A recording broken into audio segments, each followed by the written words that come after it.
It isn't difficult to imagine a privileged childhood.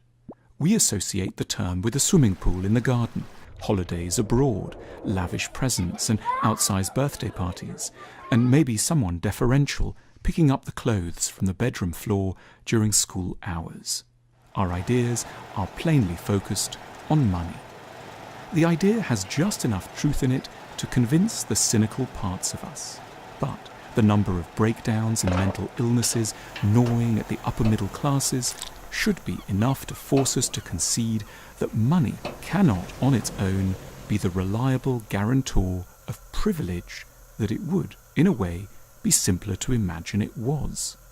True privilege is an emotional phenomenon. It involves receiving the nectar of love, which can be stubbornly missing in the best-equipped mansions and oddly abundant in the bare rooms of modest bungalows.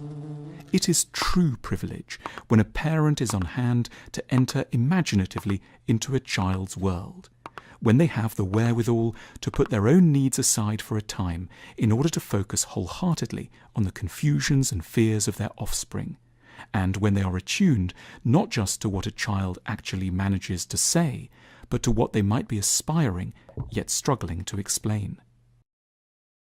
It is privilege when a parent lends us a feeling that they are loyal to us simply on the basis that we exist, rather than because of anything extraordinary we have managed to achieve.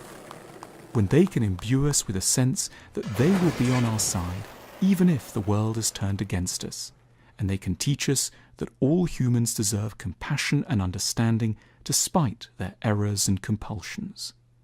It is privilege when parents can shield us from the worst of their anxiety and rage and the full conflicts of their adult lives, when they can respect that it's many years before a child is old enough to face the full complexity of existence, and when they are sufficiently mature to let us grow up slowly.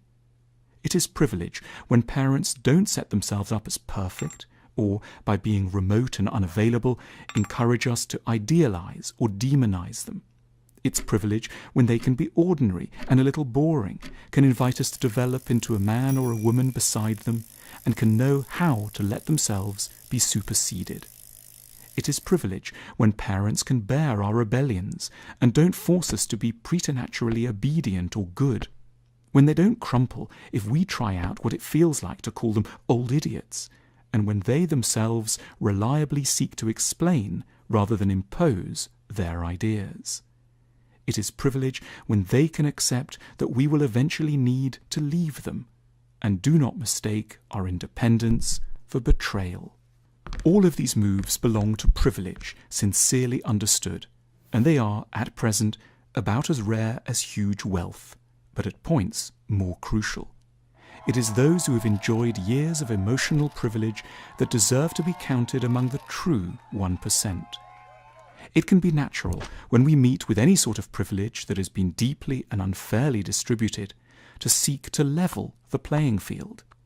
But it can't be a redistribution of privilege that is required here, rather a universal increase and the assurance of a decent minimum.